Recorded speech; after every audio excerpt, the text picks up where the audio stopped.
Assalamualaikum warahmatullahi wabarakatuh. Apa kabar anak-anakku semua? Bertemu kembali dengan saya Musli masih dalam pembelajaran pendidikan agama Islam dan budi pekerti dalam suasana pembelajaran jarak jauh. Mudah-mudahan tetap semangat ya.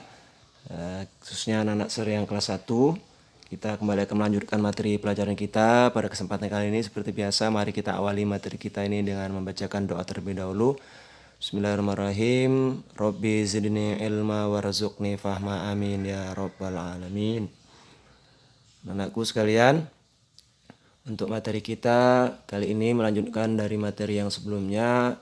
Kita sudah mempelajari tentang tata cara bersuci sebelum beribadah dan macam-macam alat bersuci serta tata cara bersuci ya, yaitu diantaranya mandi, istinja, wudhu dan lain sebagainya.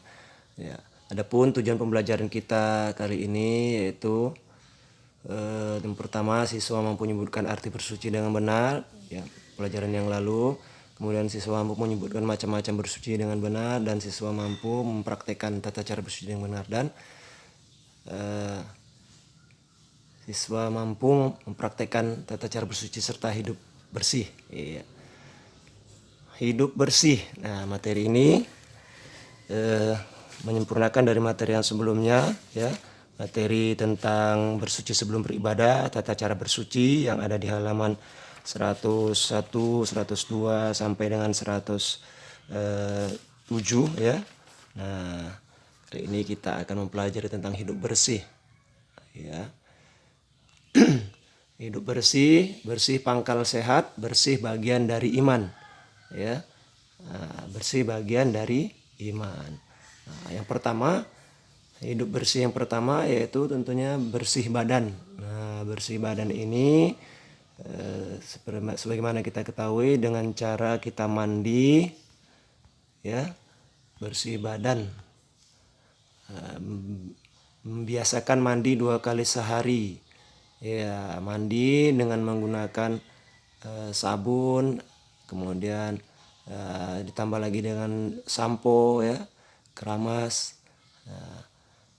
Kemudian selain bersih badan yang merupakan bagian dari badan juga anggota badan ya, tangan. Nah, tangan juga harus bersih ya, selalu kita rajin mencuci tangan apabila kita melakukan aktivitas ya, mencuci tangan dengan sabun.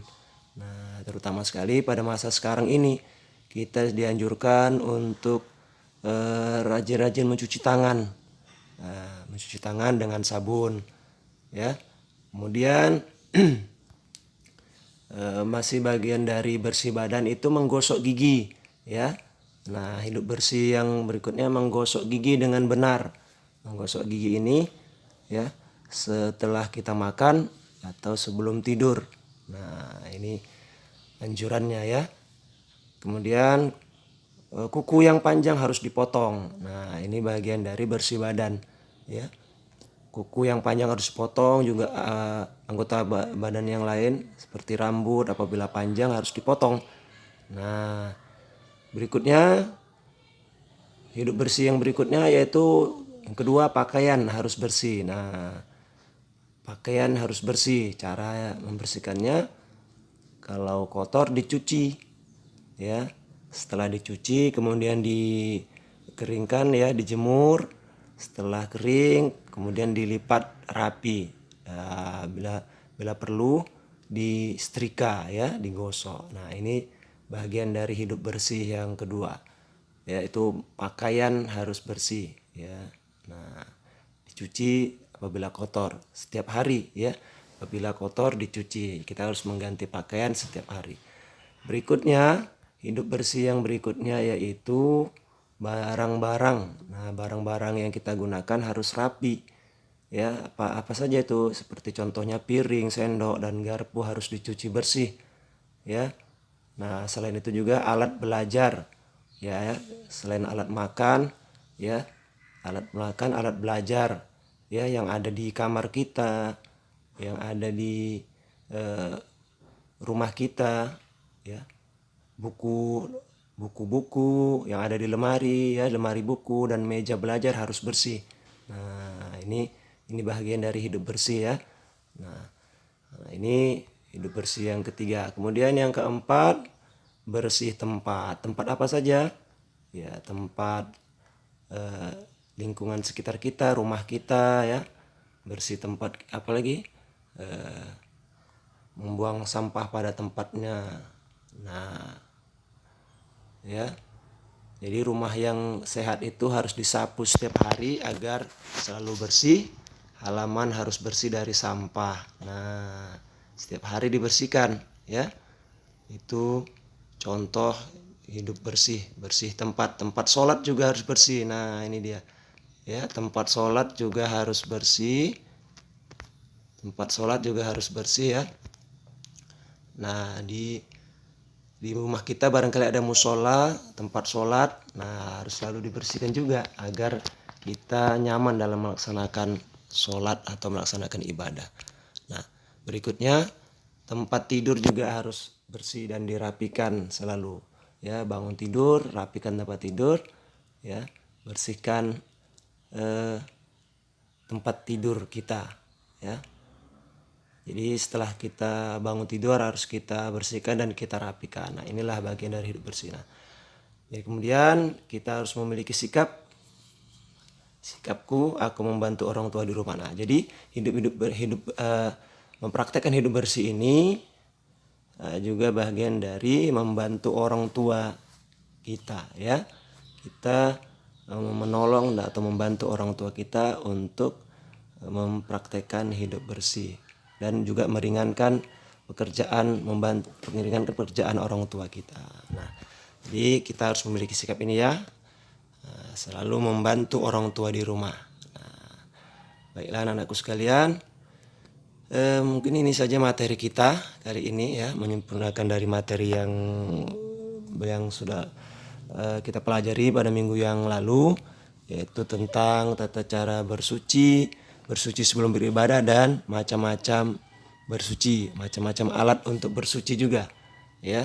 Kita sudah pelajari kemarin alat-alat untuk bersuci. Nah, baik, seperti biasa ini ada latihannya, mohon dikerjakan ya anak ya kak ya bang ya. Ini pernyataan ya, memberi tanda checklist pada kolom ya atau tidak. Ada 5 uraian, 5 pernyataan ya, boleh diisi.